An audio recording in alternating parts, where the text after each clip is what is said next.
So hello everyone, welcome to doctor Nitin's academy. तो आज हम लोग क्या पढ़ने वाले हैं। पिछले टर्म पे हम लोगों ने सॉल्युबिलिटी के बारे में स्टार्ट किया था पढ़ना। क्या होती है सॉल्युबिलिटी ये हमने देखा था, और साथ ही साथ किन किन फैक्टर्स पे सॉल्युबिलिटी डिपेंड करती है उनके बारे में भी हमने पढ़ा था। फिर जब हम सॉल्युबिलिटी के बारे में पढ़ रहे थे, उसके फैक्टर्स के बारे में पढ़ रहे थे, तो एक लास्ट में हमने एक फैक्टर पढ़ा था, वो था प्रेशर। प्रेशर का क्या इफ़ेक्ट पड़ता है सॉल्युबिलिटी पे। अच्छा, सॉल्युबिलिटी क्या होती है तो आपको याद ही हो गया होगा। मैक्सिमम कितना सॉल्यूट हम एक गिवन सॉल्वेंट में डिज़ोल्व कर सकते हैं एक स्पेसिफिक टेम्परेचर पे, ताकि वो सैचुरेटेड सॉल्यूशन में कन्वर्ट हो सके। अब सॉल्युबिलिटी कम ज़्यादा हो सकती है, ये हमने देखा था अलग अलग फैक्टर्स में, जिसमें प्रेशर पे अपनी बात आई थी। तो हमने देखा था कि प्रेशर का अगर हम बात करें तो सिर्फ और सिर्फ इफेक्ट पड़ता है इनका गैसियस सॉल्यूट पे। सॉलिड और लिक्विड्स पे प्रेशर का वैसे ही कोई इम्पैक्ट नहीं रहता, क्योंकि वो इनकम्प्रेसिबल होते हैं। गैसियस सॉल्यूट में हमने क्या देखा था सीधे सीधे, कि जितना ज़्यादा प्रेशर होगा उस गैस का लिक्विड के ऊपर, उतनी ही ज़्यादा वो सॉल्युबल होगी उस पर्टिकुलर सॉल्वेंट या लिक्विड के अंदर। और इसी को सीधी सीधी भाषा में हम क्या बोलते हैं, हेनरीज लॉ।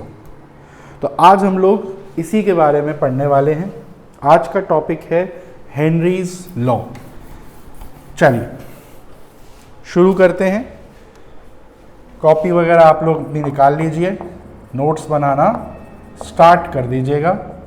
हेडिंग लगा लेंगे आज की सबसे पहली हेडिंग, हेनरीज लॉ। चलिए, क्या होती है हेनरी लॉ। सबसे पहले दिया किसने था, तो भाई नाम से क्लियर है, हेनरी ने दिया था। विलियम हेनरी नाम था इनका। लगभग 1803 के आसपास से, ईयर कोई पूछता नहीं है, तब इन्होंने ये लॉ दी थी। सीधे सीधे ये लॉ बोलती क्या है, देखो समझते हैं। इसका स्टेटमेंट लिख रहा हूं मैं सबसे पहले। क्या बोलती है ये लॉ, कि solubility of a gas, solubility of a gas is directly proportional, solubility of a gas या सॉल्युबिलिटी ऑफ एनी गैस। ठीक है, कोई भी गैस की बात कर रहे हो अगर अपन, तो सॉल्युबिलिटी ऑफ अ गैस, ठीक है, यहां पे आप चाहो तो लिख दो इन अ लिक्विड। लिक्विड में तो बात कर रहे हैं उसकी सॉल्युबिलिटी की। तो solubility of a gas in a liquid is directly proportional to the partial pressure, is directly proportional to the partial pressure of that gas above the liquid surface, above the liquid surface। ये है पूरा statement Henry law का। किसी भी gas की solubility की बात अगर हमको करनी हो लिक्विड के अंदर, तो वो किस पे डिपेंड करेगी, वो सीधे सीधे डिपेंड करेगी उसी गैस के पार्शियल प्रेशर के ऊपर। जितना ज़्यादा किसी गैस का पार्शियल प्रेशर होगा, कहाँ, अबव द लिक्विड सरफेस, उतनी ही ज़्यादा उसकी क्या होगी, सॉल्युबिलिटी। यही है सीधी सीधी भाषा में हेनरी लॉ का स्टेटमेंट। क्लियर है, समझ में आया। जैसे एग्जाम्पल के लिए मान लो आपके पास कोई एक क्लोज्ड कंटेनर है, जिसमें मैंने मान लीजिए वाटर ले रखा है। तो वाटर इज अ सॉल्वेंट। अब इसमें मान लीजिए मुझे कोई गैस डिसॉल्व करनी है। मान लीजिए मेरे पास कौन सी गैस है, हाइड्रोजन, ठीक है, या ऑक्सीजन या नाइट्रोजन, दो तीन गैसेस है मेरे पास।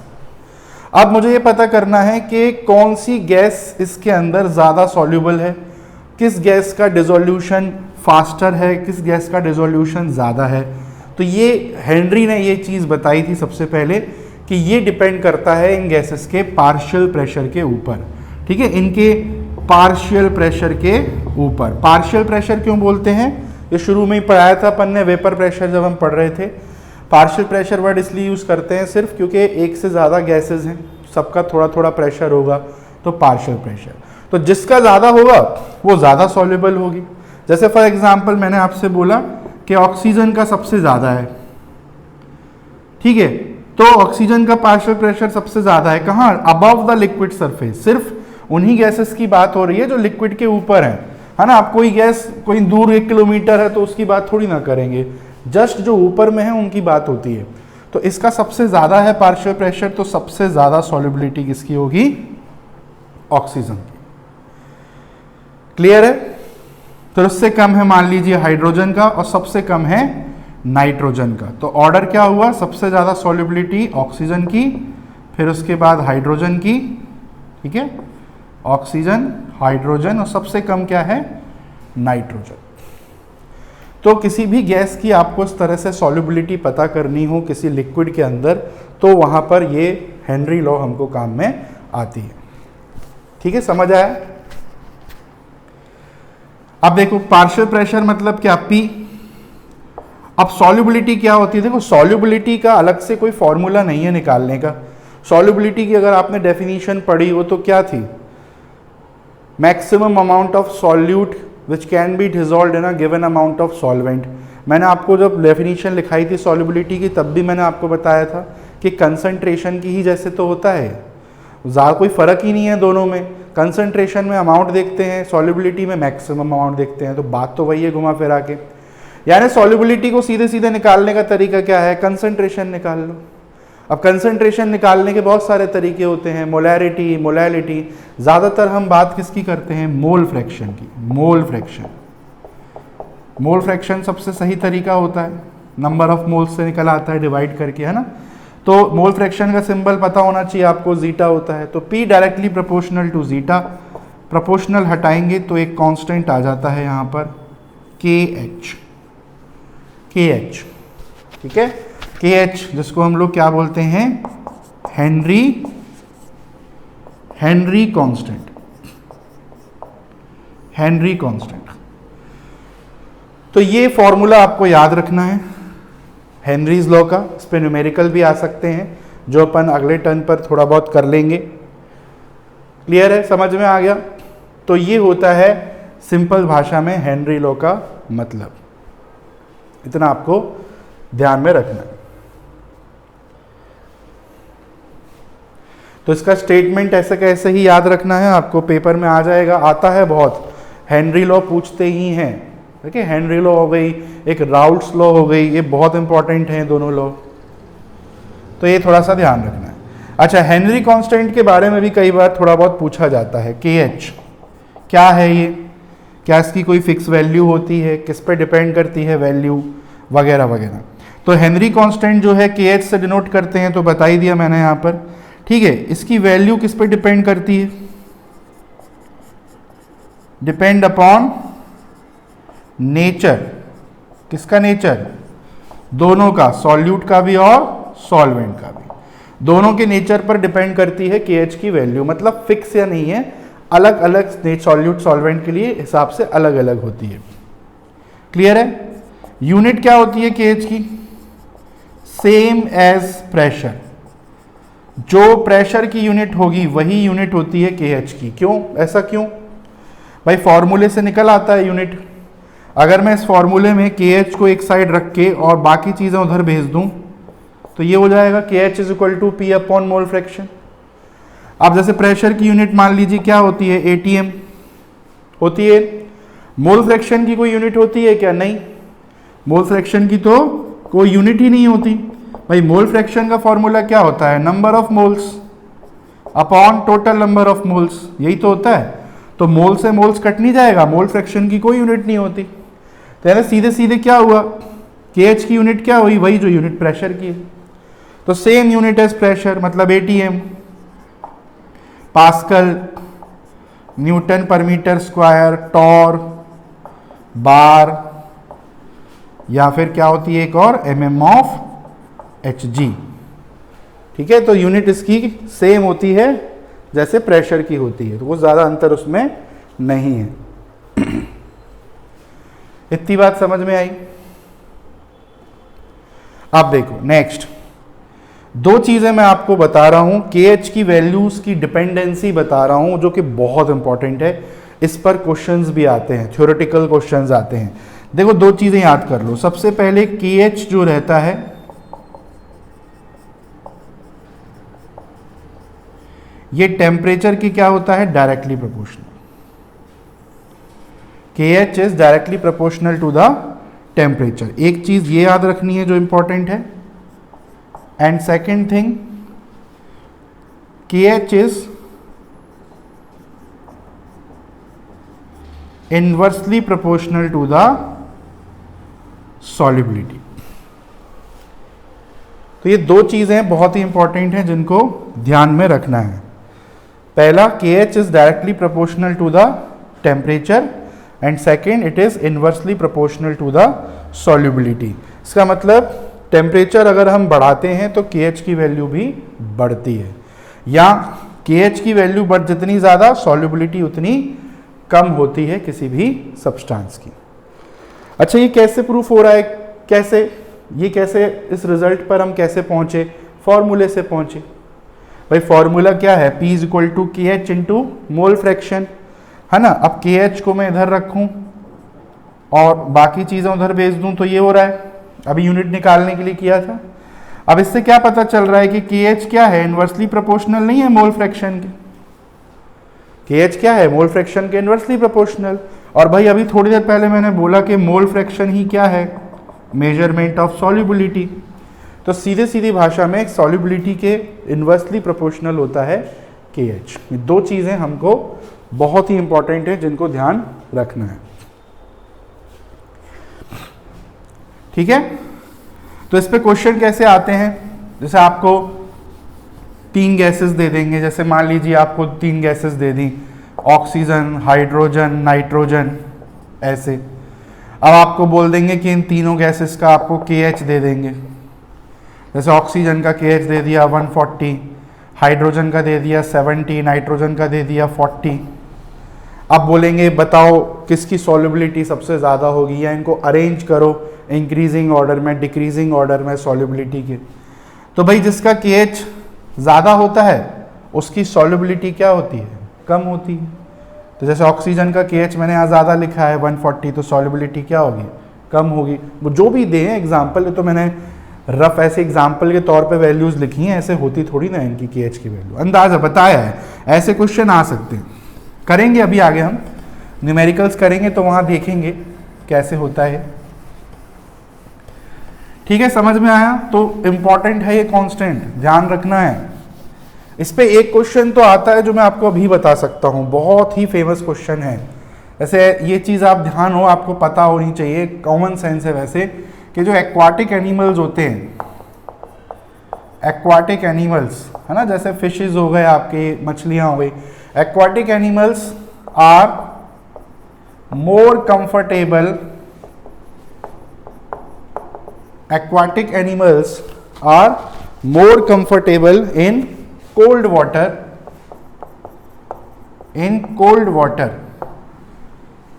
ठीक है, as compare to warm water.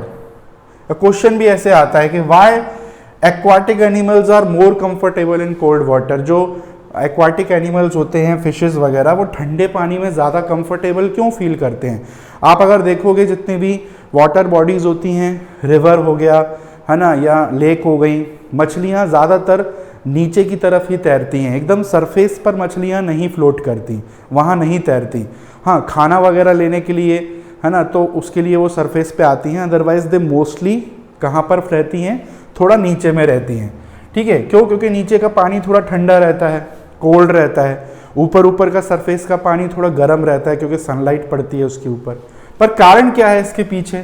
Same इसका कारण क्या है, देखो इन्हीं दोनों चीज़ों से एक्सप्लेन कर सकते हैं हम। कोल्ड वाटर की बात अगर हम करें तो कोल्ड वाटर का टेम्परेचर क्या रहता है? कम रहता है कि नहीं, है ना। ठंडा मतलब कम टेम्परेचर, लो टेम्परेचर। अब टेम्परेचर किसके डायरेक्टली प्रोपोर्शनल है? KH के। टेम्परेचर कम है तो KH भी कम होगा कि नहीं, है ना। टेम्परेचर कम है तो KH भी कम होगा। अब KH कम है, ठीक है, KH कम है तो क्या होगा? KH क्या होता है? देखो सॉल्युबिलिटी के इन्वर्सली प्रोपोर्शनल है। KH अगर कम है तो सॉल्युबिलिटी क्या होगा? उल्टा ज़्यादा होगी। किसकी बात कर रहे हैं? Solubility of oxygen in water.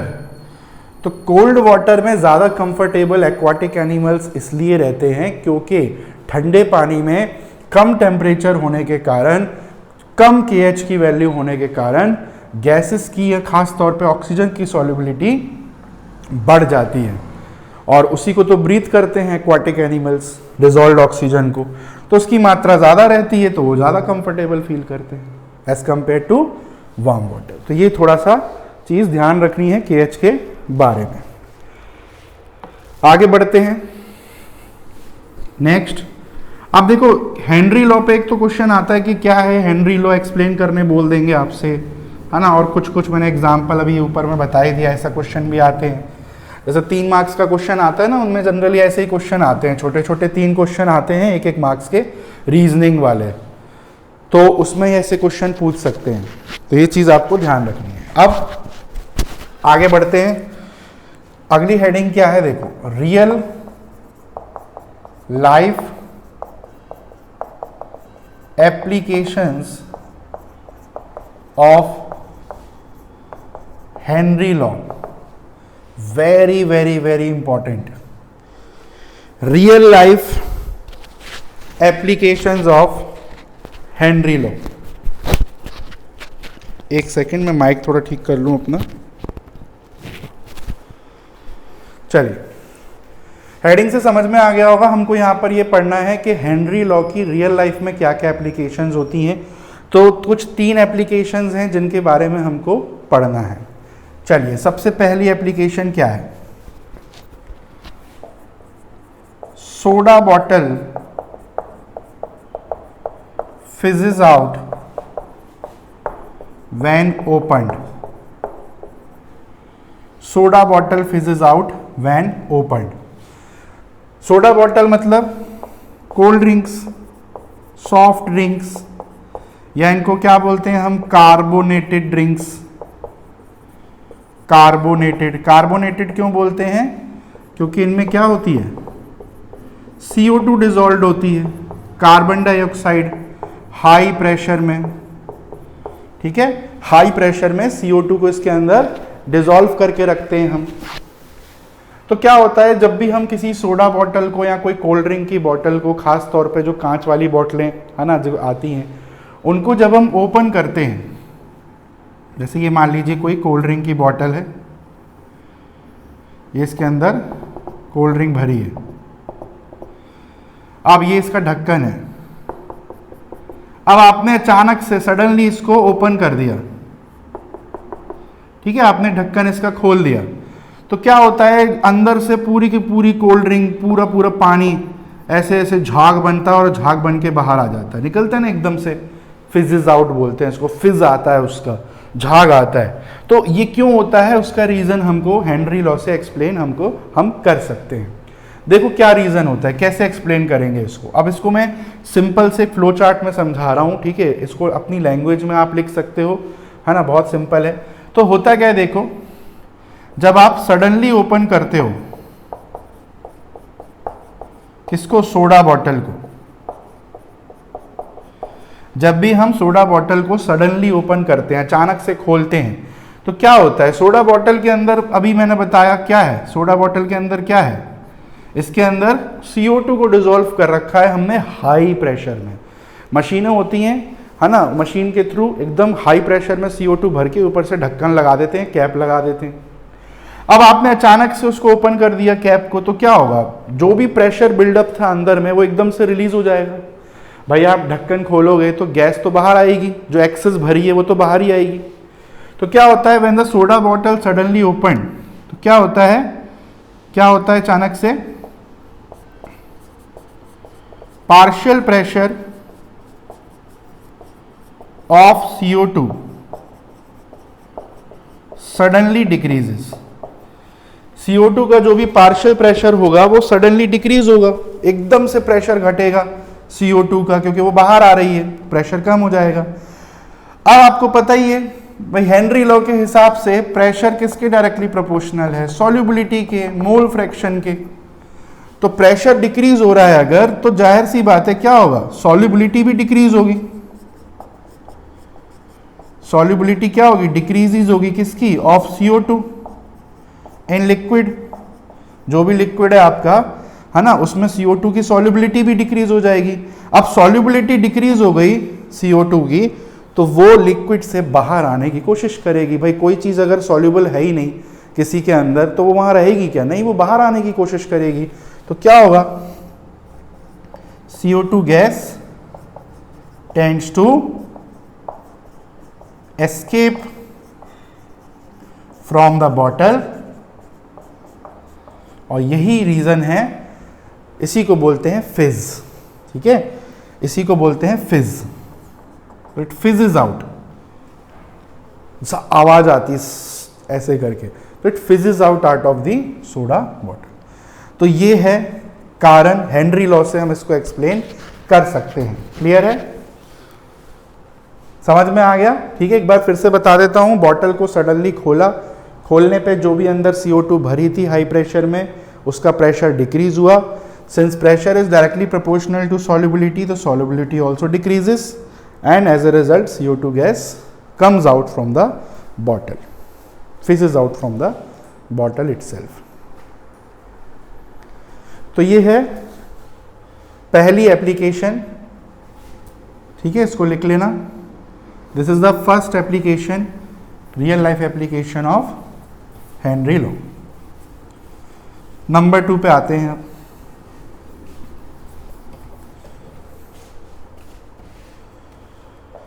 दूसरी क्या है? एक कंडीशन है, मेडिकल कंडीशन है एक्चुअली में, जिसको एनोक्सिया बोलते हैं। एनोक्सिया, एनोक्सिया क्या होता है? सबसे पहले तो देखो, एन मतलब कम या एब्सेंस, ऑक्सिया मतलब ऑक्सीजन, ऑक्सीजन की कमी। तो ये एक मेडिकल कंडीशन होती है सबसे पहले तो। क्यों होती है, किस कारण होती है? Due to reduced availability of oxygen to the brain. भाई हमारे शरीर के हर ऑर्गन को फंक्शन करने के लिए ऑक्सीजन की जरूरत है। ऑक्सीजन के कारण ही एनर्जी मिलती है ना। ऑक्सीजन हर ऑर्गन के फंक्शनिंग के लिए इंपॉर्टेंट है। तो अगर हमारे ब्रेन को ऑक्सीजन नहीं मिलेगी सही मात्रा में, तो वो भी फंक्शन करने से मना कर देगा। तो उसी के कारण ये कंडीशन क्रिएट होती है, एनोक्सिया। ठीक है, कहाँ होती है? Generally occurs at high altitude. High altitude मतलब जो ऊंची हाइट वाले जो पहाड़ी इलाके रहते हैं ना, सचेस जैसे कि माउंटेन्स, वो ट्रैकिंग वगैरह करते हैं जो लोग, हिल स्टेशंस वगैरह है ना, वहाँ चले जाओ। तो ऐसे हाइट पे जो होते हैं वहाँ पर ये जनरली प्रॉब्लम हमको देखने को मिलती है। हायर एल्टीट्यूड्स पे ये समस्या फेस करने को अक्सर मिलती है।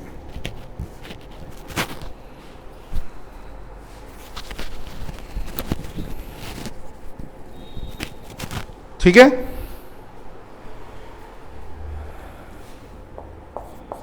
सिम्टम्स क्या होते हैं इसमें? क्या होता है एक्चुअली में? फील क्या होता है? डिजीनेस, डिजीनेस मतलब चक्कर आना, फटीग, ठीक है, थकावट हो जाना, ऐसा लगना एक्सर्शन हो रहा है, बहुत थक रहे हैं। मेंटल कंफ्यूजन, कंफ्यूज, एकदम मेंटल कंफ्यूजन हो जाना, मतलब पता नहीं, समझ में नहीं आना कहाँ आए, किधर आ गए अपन, कहाँ है। हेलुसिनेशन, हेलुसिनेशन मतलब ऐसी चीज़ें दिखना जो एक्चुअली में एग्जिस्ट नहीं करती वहाँ पर। तो एटसेट्रा, ये कुछ चीज़ें बेसिकली उन लोगों को फेस करने को मिलती हैं जो इस कंडीशन से अफेक्टेड होते हैं। अब इसका कारण जानना है हमको, क्यों होता है ऐसा? क्या है ऐसा कि हायर एल्टीट्यूड पे जाने पर ये कंडीशन क्रिएट होती है? क्या होता है हायर एल्टीट्यूड्स पे?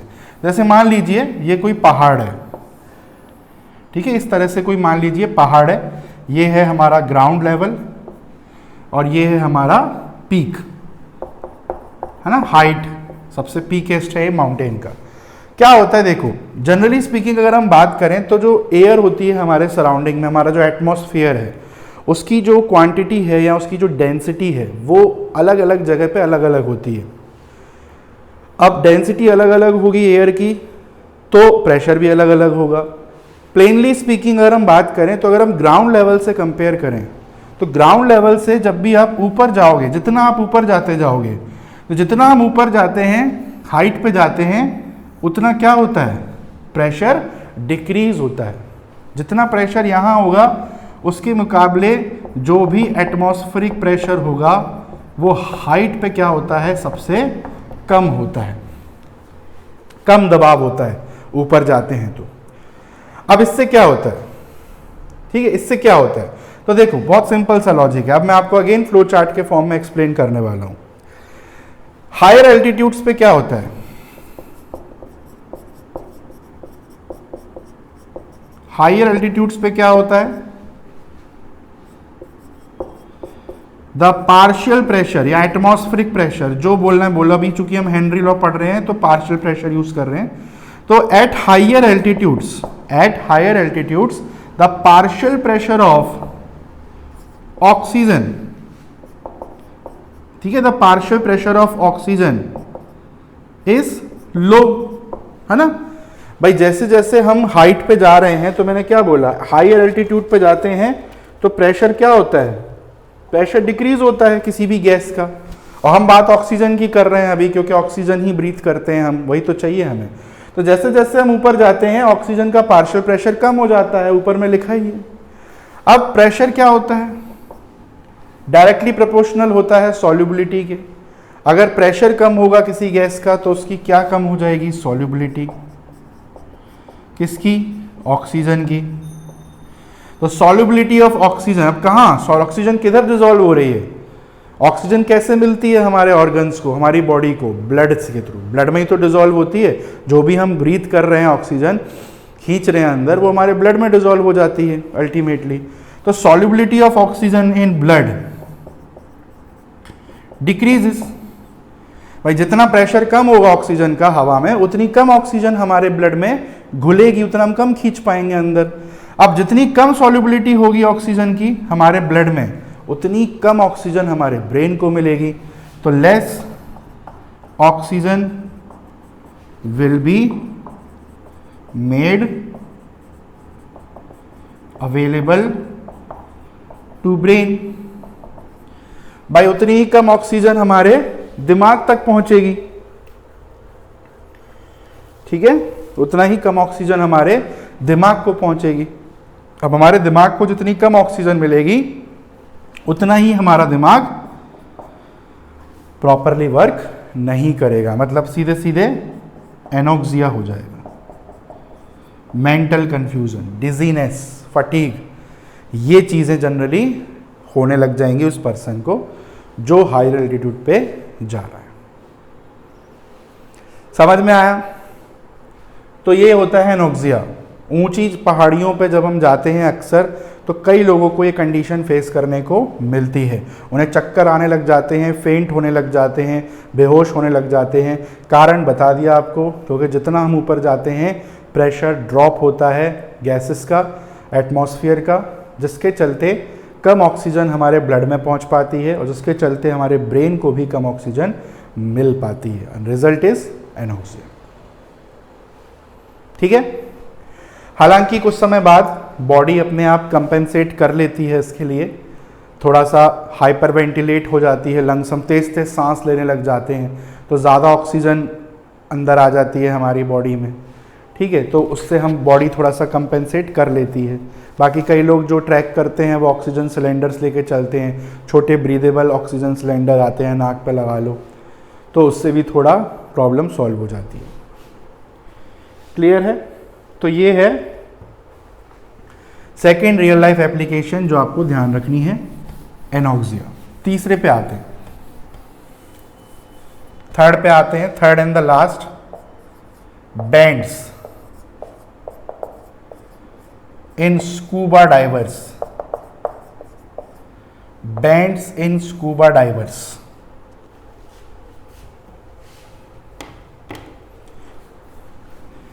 ये क्या चीज है? बैंड्स। देखिए ये भी एक मेडिकल कंडीशन ही है, जैसे एनोक्सिया है ना, वैसे ही ये भी एक मेडिकल कंडीशन है, बैंड्स, जो खास तौर पर स्कूबा डाइवर्स में देखने को मिलती है। स्कूबा डाइवर्स क्या होते हैं? वही गोताखोर जिनको हिंदी में बोलते हैं, जो बेसिकली पानी के अंदर जाते हैं, है ना, स्कूबा डाइवर्स बोलते हैं उनको हम। सबसे पहले तो बैंड्स क्या होता है? बैंड्स क्या होता है? एक मेडिकल कंडीशन ही है, जैसे एनॉक्सिया थी ना, वैसे ही ये भी एक क्या है, मेडिकल कंडीशन है। किस कारण कॉज होती है? कॉज्ड ड्यू टू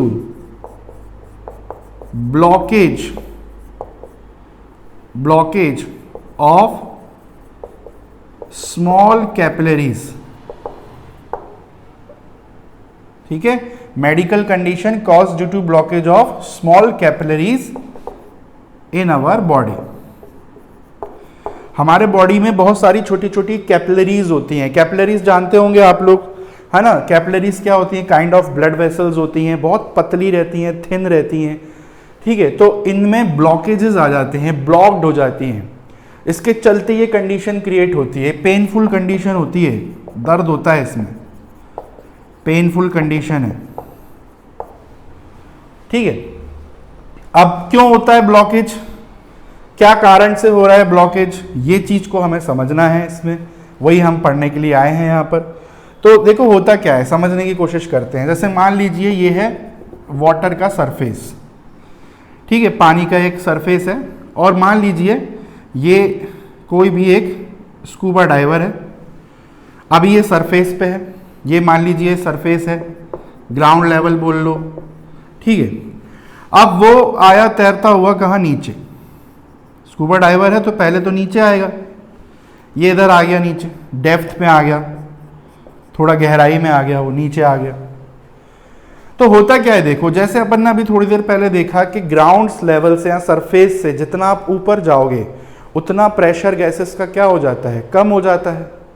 वैसे ही उल्टा होता है नीचे जाने पे, जितना आप डेप्थ में जाओगे, पानी की सरफेस में जितना आप नीचे जाओगे तो उतना ज़्यादा क्या होता है, नीचे जाने पर जो प्रेशर होता है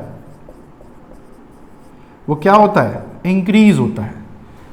सरफेस के लेवल पे, ग्राउंड लेवल के कंपैरिजन में जितना आप नीचे जाओगे उतना ज़्यादा एटमॉस्फेरिक प्रेशर होता है, प्रेशर उतना हाई होता है, नीचे में ज़्यादा होता है। अब इससे होता क्या है, अभी कोई प्रॉब्लम नहीं आएगी, अभी स्कूबा डाइवर को कोई प्रॉब्लम नहीं आने वाली है। प्रॉब्लम अंदर जाने पे नहीं आती है, प्रॉब्लम होती है जब ये वापस सरफेस की तरफ लौटता है। प्रॉब्लम यहां आती है जब ये राइज करता है ऊपर की तरफ, वापस नीचे से गोथा खा के सरफेस पे आता है, तब ये कंडीशन क्रिएट होती है बेंड्स। अब समझते हैं क्या हो रहा है ऐसा नीचे जाने पर और फिर ऊपर आने पर। एक एक करके इसको मैं यहां पर फ्लो चार्ट के फॉर्म में एक्सप्लेन कर देता हूं। चलिए, तो क्या होता है, when scuba diver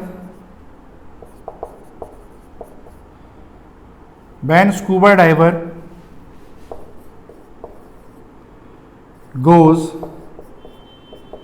deep in water bodies। ठीक है, कोई भी वाटर बॉडी लिए हमने यहाँ पे, ऐसी मन से लिख रहा हूं अपनी लैंग्वेज में, अब वो आप अपनी लैंग्वेज में लिख सकते हो, ऐसा कुछ नहीं है, समझना जरूरी है। तो when a scuba diver goes deep in water body, जैसे वो नीचे जाएगा वाटर बॉडी में तो इससे क्या होगा,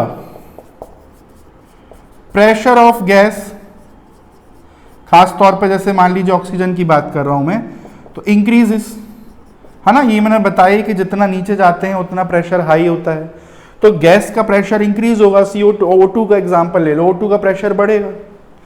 अब प्रेशर बढ़ेगा तो क्या होगा, pressure is directly proportional to solubility, तो क्या होगा, सॉल्युबिलिटी भी बढ़ेगी O2 की। Solubility of oxygen also increases, कहां, ब्लड में। ठीक है, ब्लड में ऑक्सीजन ज्यादा डिसॉल्व होगी। प्रेशर ऑफ गैस क्या हो रहा है, इंक्रीज हो रहा है नीचे जाने पर, तो गैस की सॉल्युबिलिटी भी इंक्रीज होगी, ज्यादा से ज्यादा ऑक्सीजन डिसॉल्व हो जाएगी उस पर्सन के ब्लड के अंदर, क्योंकि वो सिलेंडर लेके जा रहा है ऑक्सीजन के। प्रेशर बढ़ेगा तो ऑक्सीजन ज्यादा से ज्यादा ब्लड में डिसॉल्व होगी। अब अभी कोई प्रॉब्लम नहीं आएगी, अभी तो कोई इशू नहीं है, देयर इज नो प्रॉब्लम। ठीक है, ज्यादा ऑक्सीजन ब्लड में डिसॉल्व हो चुकी है। अब क्या होगा, व्हेन स्कूबा डाइवर रिटर्न्स या राइजेस टू द सरफेस, अब वही स्कूबा डाइवर क्या हुआ, थोड़ा बहुत इधर उधर एंजॉय करके घूम घाम के अब वो वापस राइज होके आया कहाँ, सरफेस पे। तो क्या होगा, अब वापस से प्रेशर क्या हुआ था, देखो पहले प्रेशर नॉर्मल था, नीचे गया तो प्रेशर बढ़ा, गैस भी ज्यादा डिसॉल्व हो गई ब्लड में। अब एकदम से ऊपर आएगा वो, तो ऊपर आएगा तो क्या होगा, उल्टा हो जाएगा, जस्ट उल्टा। प्रेशर अभी बढ़ा था, अब घटने लगेगा, अब प्रेशर डिक्रीज होने लगेगा।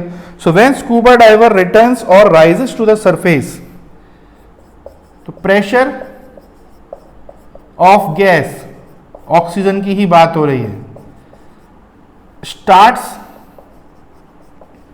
डिक्लाइनिंग।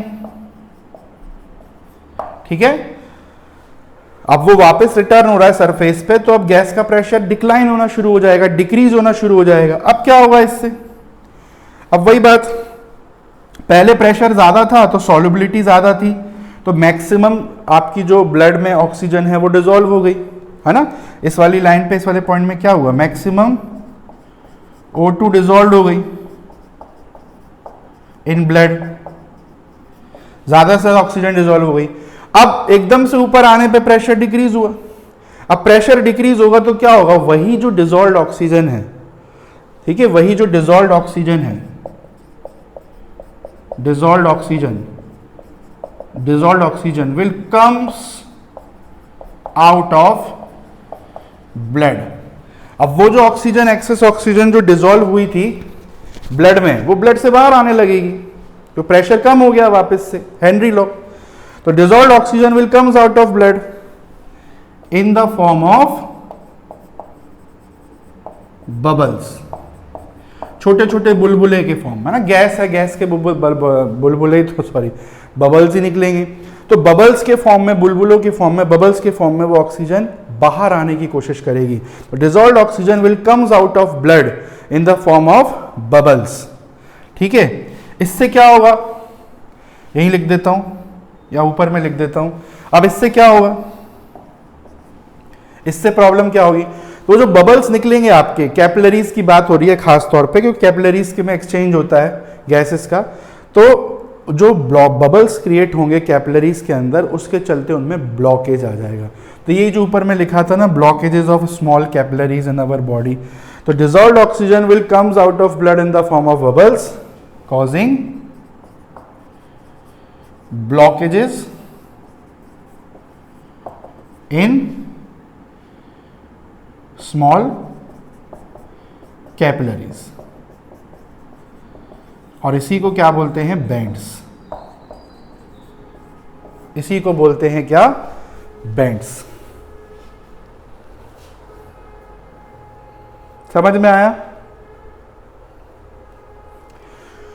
तो ये होता है बेंड्स, इस कारण से ये कंडीशन क्रिएट होती है। बेंड्स क्या होती है, एक पेनफुल कंडीशन होती है जिसमें हमारी ब्लड बॉडी की छोटी छोटी कैपिलरीज जो होती हैं उनमें ब्लॉकेज आ जाता है। क्यों होती है ये कंडीशन, जब कभी भी कोई स्कूबा डाइवर जंप करता है डेप्थ में और फिर वापस से ऊपर आता है, तब ये प्रॉब्लम क्रिएट होती है। एक बार वो नीचे गया, नीचे जाने पर गैस का प्रेशर ज़्यादा होता है, पानी में प्रेशर ज़्यादा होगा तो वो ज़्यादा डिसॉल्व हो जाएगी ब्लड स्ट्रीम के अंदर। इसके बाद जब वही डाइवर रिटर्न करेगा सरफेस में तो प्रेशर फिर से गिरेगा, प्रेशर गिरेगा तो वो जो एक्सेस डिसॉल्व्ड ऑक्सीजन थी वो ब्लड से बाहर आने की कोशिश करेगी बबल्स के फॉर्म में, and that bubbles will cause the blockages in the small capillaries causing this condition called bends. समझ में आया। तो ये चीज आपको ध्यान में रखनी है। इसका एक सॉल्यूशन है, इसका एक सॉल्यूशन भी है। क्या है सॉल्यूशन, जो स्कूबा डाइवर्स होते हैं वो इस कंडीशन, ये कंडीशन ज़्यादा ना हो, नुकसान ना पहुंचाए, इसको इंश्योर करने के लिए वो जनरली जो सिलेंडर्स यूज़ करते हैं, है ना, उसमें मिक्सचर यूज़ करते हैं गैसेस का। एक खास मिक्सचर होता है अलग अलग गैसेस का, वो यूज़ करते हैं, जिससे ये प्रॉब्लम काफ़ी हद तक कम हो जाती है, डिक्रीज हो जाती है। मतलब प्योर ऑक्सीजन सिलेंडर नहीं यूज़ करते वो, उसमें अलग अलग गैसेस मिक्स होती हैं, उसमें ऑक्सीजन भी होती है, उसमें नाइट्रोजन भी होती है, उसमें हीलियम भी होती है। इनके एग्जैक्ट परसेंटेजेस की अगर हम बात करें तीनों के, तो वो आप याद कर सकते हो।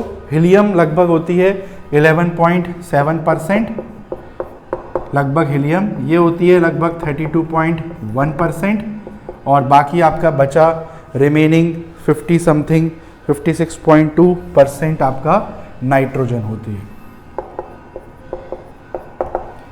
तो ये अप्रॉक्स अमाउंट रहता है इन गैसेस का। तो एक गैस ना यूज करके मिक्सचर ऑफ गैस यूज करते हैं उस सिलेंडर में, इससे थोड़ा सा ये जो प्रेशर हाई होने की प्रॉब्लम है ये कंपेंसेट हो जाती है, ठीक है, क्योंकि आपने प्योर ऑक्सीजन नहीं ली है, अलग अलग गैसेस ले ली हैं, ऑक्सीजन आपने पूरी तरीके से नहीं ली है, तो इनका भी कुछ ना कुछ प्रेशर होगा तो कंपेंसेट हो जाता है, उनकी सॉल्युबिलिटी थोड़ी घट जाती है ऑक्सीजन की, तो कम ऑक्सीजन डिसॉल्व हो पाती है ब्लड में, तो ये प्रॉब्लम उतना फेस करने को नहीं मिलती। इसके अलावा कुछ कुछ डेवलप्ड कंट्रीज़ हैं, यहाँ ऐसी जगह हैं, अच्छे बीचेस हैं, डेवलप्ड बीचेस हैं, तो वहाँ पर ऐसे चेम्बर्स भी होते हैं, प्रेशर चेम्बर्स होते हैं, तो वो एकदम से नीचे बॉटम से आने के बाद सरफेस पर जैसे डाइवर आता है तो वो उन प्रेशर चैम्बर्स के अंदर उसको बिठा देते हैं कुछ समय के लिए, तो वो चैम्बर धीरे धीरे प्रेशर लोअर करता है, सडनली नहीं, धीरे धीरे लोअर करता है, तो ये प्रॉब्लम भी होने से बच जाती है। तो ये हैं कुछ रियल लाइफ एप्लीकेशंस जो आप लोगों को ध्यान रखनी है हेनरी लॉ के बारे में। तो आज हम लोगों ने क्या पढ़ा, हेनरी लॉ पढ़ी, क्या होती है हेनरी लॉ, उसके फॉर्मूला देखा उसका, और उसकी कुछ रियल लाइफ एप्लीकेशंस के बारे में भी हमने आज पढ़ा। अब अगला जो लेक्चर होगा उसमें हम थोड़े बहुत न्यूमेरिकल्स देख लेंगे इसके फॉर्मूलों के ऊपर, और फिर हम आखिरी टॉपिक की तरफ चलेंगे इस चैप्टर के, that is went of factor. तो तब तक के लिए आप लोग वीडियोस देखते रहिए, लाइक करिए वीडियोस को, चैनल सब्सक्राइब कर लीजिए, और आगे के जो भी वीडियोस हैं उनको भी अच्छे तरीके से देखते रहिए, ठीक है, चलिए।